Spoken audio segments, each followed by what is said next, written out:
दो बैलों की कथा वाला हमने चैप्टर हिंदी में पढ़ा। काव्य खंड में हमने कबीरदास की साखियां पढ़ी, कबीर के दोहे पढ़े। अब आज हम चैप्टर स्टार्ट कर रहे हैं यहाँ पे। इसका नाम है लहासा की ओर। ठीक है बेटा। तो लासा जो है बेटा एक तिब्बत की राजधानी का नाम है। ठीक है। तो इसके जो लेखक हैं वो है राहुल सांकृत्यायन। ठीक है। राहुल सांकृत्यायन का जन्म 1893 1893 में उत्तर प्रदेश के आजमगढ़ जिले में हुआ था। ठीक है बेटा। और उनकी जो शिक्षा हुई है वो आगरा और लाहौर में पूरी। ठीक 1930 में उन्होंने जो है श्रीलंका की यात्रा की और वहाँ पे बौद्ध धर्म ग्रहण कर लिया। ठीक है बेटा। और उसी बौद्ध धर्म को अपनाने के बाद इनका नाम राहुल सांकृत्यायन पड़ गया। ठीक है बेटा। फिर ये इनका जो है कई भाषाओं में जैसे पाली, प्राकृत, अपभ्रंश तिब्बती, जापानी, चीनी, रूसी, कई सारी भाषाओं पे इनका अधिकार, यानी कि ये इतनी सारी भाषाओं को जानने वाले भी थे। इन्होंने जो है सभी विधाओं में, विधा समझते हैं आप लोग, कहानी, संस्मरण, रेखा चित्र, हर निबंध, हर विधा में जो है अपना लेखन कार्य किया है।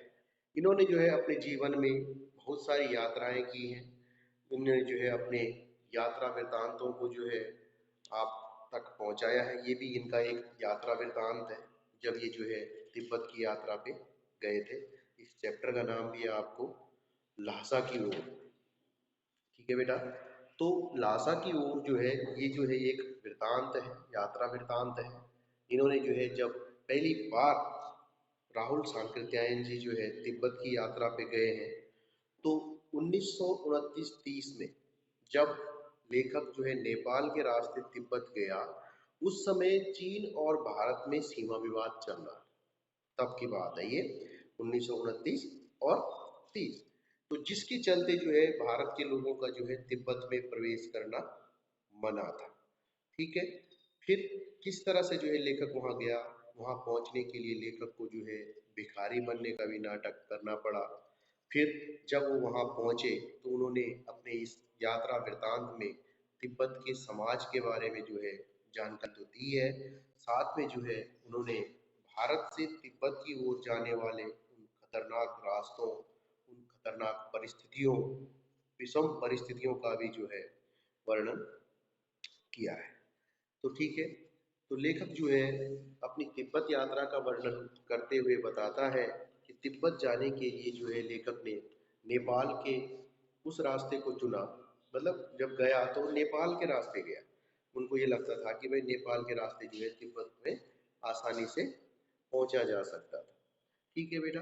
क्योंकि जो भारत का जो व्यापार तिब्बत से होता था वो उस समय उसी रास्ते से होता था, तो लेखक को लगा कि यही रास्ता जो है सब सुगम हमारे लिए होगा। तो इस तरह से जो है बेटा गया, उसी रास्ते से गए, नेपाल के रास्ते से, जहाँ से जो है हमारे देश की वस्तुएं तिब्बत जाया करती थी, यानी कि जहाँ से हमारा व्यापार जो है तिब्बत के साथ होता था।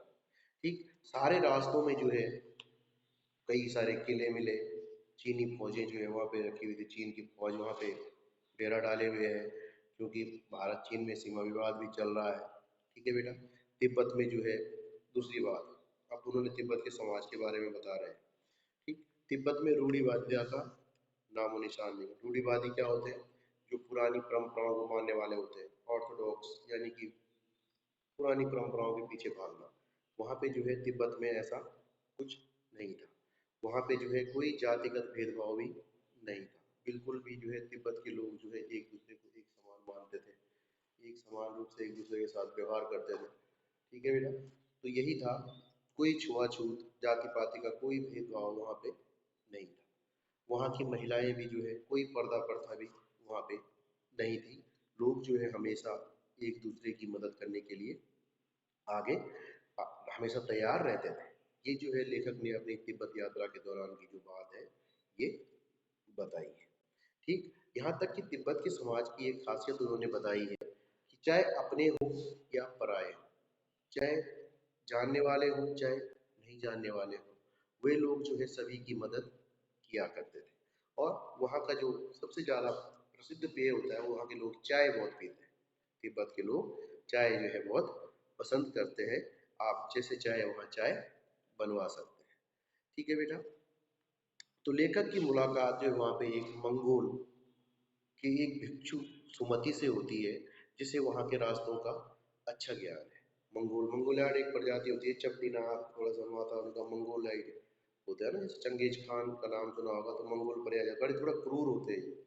मंगोल प्रजाति को बोलते हैं, जो बड़ी क्रूर प्रजाति होती है। जो लेखक ने जो है ऐसी जो है भिखारी का वेश धारण करके वहाँ पे चला गया था, लेकिन फिर भी जो है उसके बावजूद भी, अब होता ही है बेटा, हम लोगों के अगर कोई ऐसे आ जाए तो हम उसे अपने घर में कहाँ रखेंगे, उन्होंने भाई तुम्हारे खाना भले ही दे देंगे, भूखा है खाना दे देंगे, लेकिन अपने घर में सुला नहीं सकते ना, पागल है, कुछ भी हो सकता है, कुछ भी कर सकता है। इसलिए जो, लेकिन वहाँ पे जो है वो भिखमंगे के भेष में होने के बावजूद भी लेखक को जो है वहाँ पे ठहरने की अच्छी व्यवस्था मिल गई। जबकि 5 वर्ष के बाद जब वो एक सभ्य यात्री के रूप में जो है इस रास्ते से निकले, तो किसी ने उनको तो जगह रहने की जगह भी नहीं दी। इसका मतलब ये है कि वहाँ के लोग जो होते हैं कितने दयालु लोग हैं कि वहाँ पे जो है लोग अनजान व्यक्ति की मदद कर रहे हैं, गरीब व्यक्ति की, जबकि भिखारी के भेष में वो चले गए तो उनको जगह मिल गई। लेकिन जब सही ढंग से दोबारा जो 5 साल बाद गए फिर सही ढंग से, तो फिर किसी ने उनको वहाँ पे जगह नहीं दी। ठीक है बेटा। फिर इसके बाद लेखक आगे बताता है, जब उसका जो है दौरा और आगे शुरू होता है तिब्बत का, फिर वो बताता है कि जो है तिब्बत की जो सबसे ऊंचाई वाली जगह है उसका नाम है थोंगला। थोंगला को पार करना जो ऊंचाई से के साथ खतरनाक भी थी। थोंगला की कुल ऊंचाई लेखक ने बताई है 16 से 17 हजार फीट, और इसके इधर उधर आसपास कोई भी गांव नहीं था। यानी कि इतने 16-17 हजार फीट की चढ़ाई चढ़ना, फिर नीचे उतरना, उस पर आसपास कोई गांव नहीं, बस्ती नहीं, मतलब कितनी दुर्गम परिस्थितियों में जो है वो यात्रा लेखक की हो रही होगी। ठीक। और इस जगह जो है डाकुओं का भी भय रहता था। ठीक है बेटा। जो लुटेरे होते थे, डाकू होते थे, आराम से जो है वहाँ पे वो लोगों को लूट सकते थे। और ऐसी जगह अगर कोई मर भी जाता था तो कोई उसकी चिंता करता ही नहीं था, क्योंकि डाकू क्या करते थे कि पहले मारते थे फिर लूटते थे। वहाँ पे मतलब ये नियम था उनका कि ऐसा नहीं कि देख लिया कि व्यक्ति है भी इसके पास कुछ की नहीं है ना, पहले मार देना है फिर चेक करना है। मतलब इस तरह का जो है वहाँ के जो लुटेरे थे उनका ये पता नहीं क्या था उनका। ठीक है। फिर वहाँ पे जो है बेटा, यहाँ डाकू किसी का सामान लूटने से पहले उसे जान से मार देते थे। फिर यहाँ पे हथियार रखने के लिए किसी कानून की आज्ञा नहीं लेनी पड़ती थी। तिब्बत में जो है हथियारों का कानून नहीं था। ठीक है। इसलिए जो है यहाँ के लोग जो है बंदूक और पिस्तौल लेके सरेआम ऐसे घूमते थे, क्योंकि हथियारों का कानून वहाँ पे नहीं था। जबकि हमारे यहाँ क्या है कि हम ऐसे जो है हथियार बिना लाइसेंस के नहीं रख सकते हैं, लेकिन तिब्बत में ऐसा नहीं था। ठीक है बेटा।